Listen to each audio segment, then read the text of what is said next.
Assalamualaikum everyone. I hope that you guys are fine and staying at home और आजकल जो lockdown की वजह से जो रेगुलेशंस एंड रूल्स हमें फॉलो करने को कहा जा रहा है उन सबको आप लोग ज़रूर फॉलो कर रहे हो और गवर्नमेंट का साथ दीजिए ताकि हम इस एपिडेमिक को बढ़ने से बचा सकें। और जैसे कि दिन ब दिन ये चीज़ें बढ़ती जा रही हैं, this so much important that we should listen about government authorities how to tackle and how to be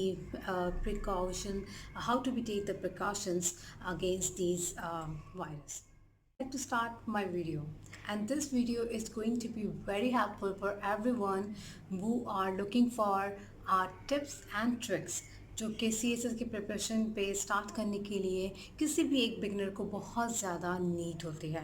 because we have received numbers of messages and हम बहुत कोशिश करते हैं कि उनको इंडिविजुअली किसी ना किसी तरह उसको आंसर कर दें, बट हम उसको किस तरह मोर ब्रीफ फॉर्म में लेकर आ सकते हैं। तो हमने सोचा कि क्यों ना एक ऐसी ब्रीफ फॉर्म में एक ऐसी टिप, एक ऐसी ट्रिक आपको दें जो आप लोगों के लिए शायद किसी ना किसी हद तक हेल्पफुल साबित हो। साइंस के अंदर एक इंडिविजुअल की अपनी इंडिविजुअलिटी जिसको हम कहते हैं, एंड इंडिविजुअल है क्या? इंडिविजुअल वो एक पर्सन जो कि मैं भी हो सकती हूँ, आप भी हो सकते हैं, जो कि स्टार्ट कर रहे हैं प्रिपरेशन, वो बड़ा ही इम्पॉर्टेंट है। ये पार्ट क्यों इम्पॉर्टेंट है? क्योंकि एक इंडिविजुअल की अपनी स्ट्रेंथ होती है, अपनी वीकनेस होती है। क्योंकि हम लोग बहुत डिफरेंट एजुकेशनल सिस्टम से जो है वो पास आउट हुए होते हैं, या हम लोग बहुत एजुकेशनल सिस्टम से निकले होते हैं। ऐसे स्टूडेंट्स भी होते हैं जो बड़े प्रोटोकॉल लेके पढ़ते हैं, बड़े एहतमाम करते हैं, हम ये कह सकते हैं, और कुछ होते हैं जिनके एहतमाम बहुत कम होते हैं। So it may worry with the students, with aspirants, with any of the academic students जो कि किसी भी स्टूडेंट अपनी स्टडीज़ के लिए कर रहे हों। दूसरा, अगर हम इसको बहुत ब्रीफ फॉर्म में लेकर आएँ तो मैं आपको तीन जो है उसको कैटेगराइज करना चाहूँगी, या 3 इयर्स की कैटेगराइजेशन बताऊँगी कि किस तरह से वो प्रिपरेशन को स्टार्ट होना है या किस तरह वो प्रिपरेशन चलनी है। जो 3 हैं उसमें से मैं आपसे लेती हूँ 3 इयर्स। अगर आपके पास, अगर तो आप 3 साल के बाद अपना एक रखते हो, मोस्टली जैसे कि लोग करते हैं ग्रेजुएशन के बाद सोचते हैं कि हाँ भाई हम प्रिपेयर करना शुरू करते हैं, और फिर करते करते जो है वो अपनी एक नॉर्मल एक डिग्री भी ले लेंगे मास्टर्स की या किसी की, और फिर उसके बाद हम वो जो है वो आगे करते हैं। तो वो हमारा 3 इयर्स का एक प्लानिंग बनती है। तो जब 3 इयर्स की प्लानिंग बनती है तो हम उसको क्या करें?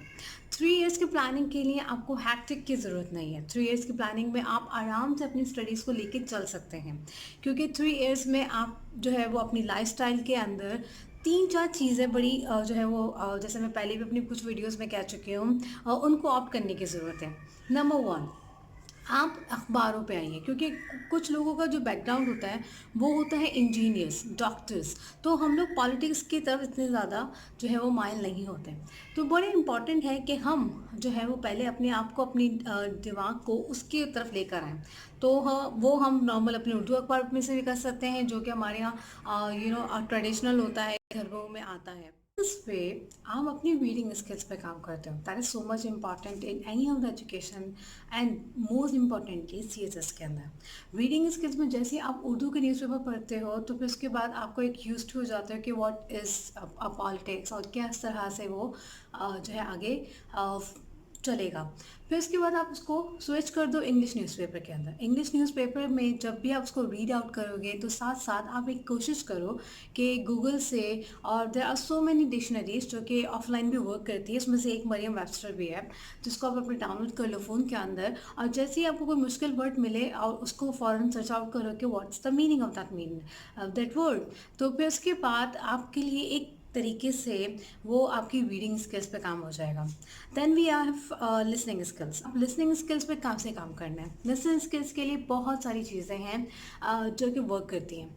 नंबर 1 थिंग इज़ दैट कि आप न्यूज़ पे आइए। जो 9 o'clock का जो हमारा बुलेटिन होता है, अनफॉर्चुनेटली हमारे पास कोई अच्छा इंग्लिश न्यूज़ चैनल नहीं है जिसमें आपको जो है वो लिसनिंग अच्छी मिल सके। तो आप क्या करें कि या तो BBC NCN पे भी जा सकते हैं, लेकिन जो उर्दू की भी न्यूज़पेपर्स हैं या न्यूज़ आती हैं, उनके भी जो है वो 9 o'clock का आप ज़रूर चेक कीजिए। Then talk shows are very much important. आपको शायद अंदाज़ा हो या पता भी हो कि बहुत सारे ऐसे जो है वो हमारे जो है वो सिविल सर्वेंट भी हैं जो कि साथ साथ अपने टॉक शोज़ भी लेकर आते, तो उनकी बातों में और इनकी तरीके में बहुत डिफरेंस है। आप उनको फॉलो कर सकते हैं। वो जिस तरह से अपने पॉइंट्स को एनालाइज करते हैं, उन सबको भी आप दे सकते हैं। और ऐसे बहुत सारे हमारे पास जो है वो एंकर्स हैं जो कि बहुत अच्छा जो है वो लिखते भी हैं। तो उनको अगर आप फॉलो करते हो तो काफ़ी सारी जो है ना इन्फॉर्मेशंस, क्योंकि जो एंकर्स हैं या फिर जो लिखने वाले हैं वो एनालिस्ट जो हैं वो अच्छी से अच्छी न्यूज़ देते हैं वो आपको, तो आप उनको फॉलो करो। देन वी हैव, अगर आपको इंग्लिश के ऊपर ज़्यादा काम करना है तो आप मूवीज़ देख सकते हो, आप डॉक्यूमेंट्रीज देख सकते हो, नेटफ्लिक्स सीरीज़ देखो। लास्ट जो मैंने सीरीज़ देखी वो Ottoman the rise of the Ottoman empire है। तो ऐसी काफ़ी सारी एजुकेशनल भी होती है, और मैं सिर्फ ज़्यादातर जो है वो कोशिश यही कर रही होती हूँ कि मैं भी ऐसी ही नेटफ्लिक्स सीरीज़ देखूँ जो कि थोड़ी सी मेरी जो है वो हिस्ट्री पे टच करती हो। लाइक जो लास्ट मैंने द राइज द वो देखी है एम्पायर, तो उसके अंदर जो है वो कंस्टेंटिनोपल का जब सुल्तान ने जो है वो अटैक किया, तो वो उसकी हिस्ट्री से मुझे काफ़ी जो है वो फ़ायदा मिला कि हाँ भाई, मुझे अगर कभी कोट करना पड़ा तो how I would go with that, क्योंकि वो इस्लाम के ऊपर भी टच करता है और ऑफ कोर्स हिस्ट्री में भी आपका जो है वो बड़ा फ़ायदा देगा। इस तरह से आपके लिसनिंग स्किल्स पे काम हो जाता है ना। आपकी रीडिंग स्किल्स के अंदर एक और चीज़ आती है, वो है books. Books are very much important. चाहे वो आप एजुकेशनल पढ़ रहे हो या फिर सीएसएस रिलेटेड बुक्स पढ़ते हो या कोई भी चीज़ पढ़ते हो, तो आप अपने अंदर रीडिंग बुक्स को आदत डालो। आप हर वीक एक बुक लो। आप हर वीक एक बुक कैसे ले सकते हैं, जैसे कि हम किसी यूनिवर्सिटी में भी हों तो हम अपनी लाइब्रेरी ज़रूर जाएं, क्योंकि वो लाइब्रेरी को भी हमें विज़िट कर ही लेना चाहिए। हम उस विज़िट पे अपनी एक बुक इशू करवाइए जो कि हिस्ट्री से या फिर करंट अफेयर से किसी चीज़ से भी रिलेटेड हो, और रीड कीजिए। अगर आप रीड करेंगे तो उससे 3 चीज़ों पे काम होता है। एक तो आपके बिहेवियर में मैच्योरिटी आती है। आपको ये पता चलता है कि हाँ भाई, किस तरह से बोलना है, किस तरह से अपने पॉइंट को रखना होता है। जैसे एक ऑथर अपने बुक के अंदर अपने पॉइंट्स को रख रहा होता है, आपको अपने बातों पे मनवा रहा होता है। इसी तरह आपकी टॉकिंग स्टाइल भी चेंज होगा। क्यों? क्योंकि आपने पढ़ा होगा किसी चीज़ को, तो आप उसको कोट करते हो अपने नॉर्मल लाइफ के अंदर। फिर आपका एनालिस्ट कि एक आदत पड़ती है। अगर आप कोई ऐसी पढ़ रहे हैं बुक जिसके अंदर जो है वो कुछ किसी चीज़ पर डिस्कस हो रहा है, तो वो किस तरह से अपने एनालिसिस करता है, उस चीज़ पे वर्क होगा। तो जब अगर आपके पास 3 ईयर्स हैं तो 3 ईयर्स के अंदर आपको हैक्टिक की तो ज़रूरत नहीं है, लेकिन उस ईयर के अंदर आपको किस तरह से काम करने की ज़रूरत है, अपने आप को यूज टू करने की कि मैं क्या करने की। जो सेकेंड कैटेगरी है वो है 2 ईयर प्लान्स। 2 ईयर प्लान्स है क्या? 2 ईयर प्लान्स मीन्स कि आपके पेपर से 2 साल पहले आप बैठ रहे हो, आपको अटेम्प्ट देना है, और आप 2 साल पहले सबसे पहली चीज़ करोगे क्या? नंबर वन थिंग, सबसे पहले तो आप एफपीएससी की वेबसाइट पे जाइए। वहाँ से या तो पीएमएस की या एसपीएससी की, किसी की भी जो भी आपका प्रोविज़न लगता है, आप वहाँ जाके उनका सिलेबस डाउनलोड कीजिए। आप सिलेबस डाउनलोड कीजिए, अपने सामने रखिए और सोचिए कि हाँ भाई, मुझे क्या करना है। क्योंकि जो कंपलसरी सब्जेक्ट्स है, मैनेजरी है, वो तो आपको लेने ही है। आपको ऑप्शनल्स पे कैसे काम करना है। देन आप पास्ट पेपर्स लीजिए। एंड ट्रस्ट मी, जब मैं ये कहती हूँ कि पास्ट पेपर्स लीजिए, तो मैं खुद इवन जब मैं पास्ट पेपर खोल के बैठी थी तो मुझे ऐसा नहीं लगा था कि हाँ भाई मुझे आंसर करना आता है। इट डजंट मीन कि आप पास्ट पेपर खोलोगे तो वाकई आपको समझ में नहीं आएगा। बहुत सारे लोग मेरे पास डीएम में आते हैं और कहते हैं कि हमें तो पास्ट पेपर समझ में नहीं आया। तो सही से बताइए, कैसे समझ में आएगा? अगर आपको नहीं पढ़ा हुआ होता है वो चीज़, अनलाइक आपका कोई एजुकेशन बैकग्राउंड हो, तो वो आपको चीज़ समझ में आती है। आप उस पास्ट पेपर को लो, आपको ये देखना होता है पास्ट पेपर खोल के कि हाँ भाई, इस तरह का पैटर्न आता है। इट डजेंट मीन कि आपको वर्डिंग समझ में आ जाएगी। इट डजेंट मीन कि you are able to know कि हाँ मुझे इस क्वेश्चन का आंसर कैसे करना है। पहले तो हम 2 चीज़ों पे काम कर लें। फिर उसके बाद अगर तो आप अफोर्ड कर सकते हैं तो आप कोई अच्छी सी एकेडमी अपने किसी भी रीजन में ज्वाइन कर लीजिए। Other you are in Islamabad, other you in Lahore, आप किसी भी उसमें हो। यहाँ पे लाइक मेरी तरह जो कराची में लोग हैं, तो कराची में भी काफ़ी सारी अपनी अकेडमीज़ खुल गई हैं जो कि सीएसएस की प्रिपरेशन करवाती हैं। तो अगर आप अफोर्ड कर सकते हो तो आप वो ज्वाइन कीजिए। 1 से 2 महीना ज्वाइन कीजिए 1 से 2 महीना। इससे आपको 2-3 चीज़ों पे काम हो जाएगा। एक तो ये कि पेपर पैटर्न पता चल जाता है, ऑप्शनल किस तरह सब्जेक्ट आपको लेने हैं वो पता चल जाते हैं और पेपर्स को किस तरह टैकल करना है, ये चीज़ें समझ में आ जाती हैं क्योंकि आपके पास सिर्फ 2 ईयर्स होते हैं और 2 ईयर्स के अंदर आपको किस तरह से काम करना है वो आपको बड़े क्विकली सीखने की ज़रूरत है। तो वो क्विकली के लिए अगर तो आप अफ़ोर्ड कर सकते हैं तो आप ले लीजिए, वरना बहुत सारे ऐसी और भी जो है वो मीडियम्स हैं जिसके आप ले सकते हैं। ज़रूरी नहीं कि आप अफोर्ड करें तो वही लें। बहुत सारी अच्छे चैनल्स, बहुत अच्छे सारे अच्छे वीडियोस आते हैं, जैसे कि हम लोग भी यही कोशिश कर रहे होते हैं कि सीरियस टाइम्स में बहुत सारे ऐसे इंफॉर्मेटिव वीडियोस रखें जो कि short term and long term preparation के लिए बहुत अच्छे रहें, तो आप उनको भी सब्सक्राइब कर सकते हैं। Now this is the end of the second year plan. अब मैं आपको पास आती हूँ अपने थर्ड ईयर, दैट इज़ कि जब 1 ईयर बचा हो तो आप किस तरह से प्रिपेयर करेंगे। We have 1 year preparation category. In this you have to work very fast. Like अगर आपको रूल्स एंड रेगुलेशन समझना है तो वो भी बड़ी जल्दी आपको करना होगा। आप रूल्स एंड रेगुलेशन जो है वो डाउनलोड कीजिए from FESC website and then you can have a syllabus as well in there. And at last अगर आपको जब उसके बावजूद कुछ समझ में नहीं आती तो एक ऑथर है आमिर महर, उनकी PDF की बुक है, वो PDF फॉर्म में मिलती है, तो उसको आप पढ़ लीजिए। 60 पेजेस की है, उससे आपको काफ़ी गाइडेंस मिल जाएगी कि what you have to do initially for the startup.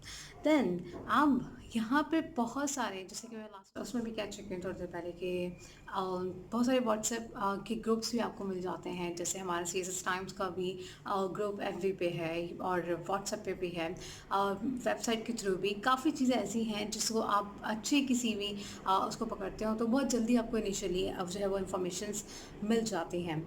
And then subscribe a good magazine जो कि आपके पास मंथली आता रहेगा तब टिल देन, जब तक आपके पेपर्स नहीं होते। इसके अंदर हमारा खुद का सीजर्स टाइम्स भी है जो फर्स्ट टाइम जो है वो अपना मैगज़ीन निकाला है सीजर्स एस्पायरेंट्स के लिए। जो इस मैगज़ीन को अगर आप सब्सक्राइब रखते हो तो आपको बहुत सारे आर्टिकल्स, बहुत सारी इंफॉर्मेशंस उसी के थ्रू जो है वो मिलती रहती हैं। फिर इसी तरह जो ये सब करने में आपको 3 to 4 डेज़ लग जाएंगे। मैं कहती हूँ कि मैक्सिमम 1 वीक आपको लग जाएगा इन सब चीज़ों को अपना सेटअप करने में। फिर उसके बाद आप आइए इंग्लिश पे। English is something that is needed in every of the subject to deliver. तो इंग्लिश पे काम करने के लिए सबसे पहले आप जो है वो अपनी बेसिक से स्टार्ट करने के लिए कुछ जो है वो बुक्स बड़ी रिकमेंडेड होती हैं। रेन मार्टन है, रेमन मॉर्फी है, तो इन सब की बुक्स को लीजिए और इन सब पे काम कीजिए। वो कैप्स पे काम करना शुरू कीजिए। वो कैप्स के लिए काफ़ी सारी जो है वो हमारी भी डेली वो कैप्स निकलती हैं सीएसएस टाइप्स के डेस्क से, और यूट्यूब चैनल पे भी आप वीडियोस के थ्रू आप वो कैप्स को देख सकते हैं ताकि वो प्रोनाउंसिएशन अच्छी आपके हो जाए। आप उनके सेंटेंसेस बनाना सीखें। दैन जाहिद अशरफ की प्रेसी की बुक ले लीजिए, उसको प्रैक्टिस कीजिए। एंड माइकल स्वान की बुक भी है, और कोई भी ऐसी बुक अगर आपको कोई अच्छा ट्यूटर नहीं भी मिलता है चेक करवाने के लिए, तो आप उसी में ही जो है वो कीज़ आती हैं, उन कीज़ को भी ले सकते हो। क्योंकि मोस्ट ऑफ द टाइम्स हमसे जो है वो क्वेश्चन आते हैं कि हमें कोई टीचर नहीं मिल रहा, तो आप कीज़ भी ले सकते हो और कीज़ के थ्रू जो है वो अपनी चीज़ों को वो सॉल्व आउट कर सकते हो कि हाँ भाई मैंने इंग्लिश में अगर ये करना है तो मैं इंग्लिश में किस तरह से जो है वो अपनी चीज़ों को चेक करूँगा। काफ़ी सारी चीज़ों की, काफ़ी सारी बुक्स की, ब्रेन मार्टन की भी इनफैक्ट जो है वो की अवेलेबल है हमारे पास। ओके, देन वी हैव आती है how to prepare the compulsory subject that is essay, Pakistan affairs and the current affairs. इस्लामियत को और इंग्लिश को हम, जैसे इंग्लिश को हम टच कर चुके हैं, इस्लामियत से समथिंग एल्स। तो अब इन तीनों सब्जेक्ट में एक चीज़ बड़ी कॉमन है, वो है इनकी टॉपिक्स। इनके टॉपिक्स जो है वो समहाउ कहीं ना कहीं रिफ्लेक्ट करते हैं एक दूसरे को। वो किस तरह से करते हैं कि मैं आपको 4 से 5 जो है वो टॉपिक्स बताती हूँ। अगर आप उनको ज़रा थोड़ा सा अपने दिमाग को लीजिएगा और खुद जाके चारों 5 पेपर को खोल के देखिएगा कि किस तरह से ये टच करते हैं। That is democracy, poverty, health, energy, corruption, water crisis, population, climate change, education. ये ऐसे जो है 6-7 टॉपिक्स हैं जो बड़े इंपॉर्टेंट हैं। इसलिए मैं आपको एक चीज़ बता दूं कि ये टॉपिक्स ऐसे नहीं हैं सिर्फ कि आपने इसके बारे में रीड कर लिया बुक्स और ख़त्म हो गया। ऐसा कुछ नहीं होता। ये टॉपिक्स बड़े ही अपनी बड़ी डायमेंशंस लेके चलते हैं, बड़ी वेन्स इनकी। आप जब इनको पढ़ना शुरू करोगे और बनाना शुरू करोगे, till your last date of the paper you can have numbers of addition in this topic. तो आप इनको प्रिपेयर करो हर रिस्पेक्ट से। ये बड़े ही इंपॉर्टेंट टॉपिक्स हैं। Then we have other subject, that is are 7 subjects. जो 7 सब्जेक्ट बच्चे हैं उसके लिए आप एक एक मंथ हर सब्जेक्ट के लिए रख लें, दैट इज़ मोर इनफ। आप उनके लिए पेपर्स पढ़ो, उनके पास पेपर्स में से देखो, फिर उसकी बुक्स पढ़ लो। आराम से आप वो 7 सब्जेक्ट जो है वो कवर कर सकते हो।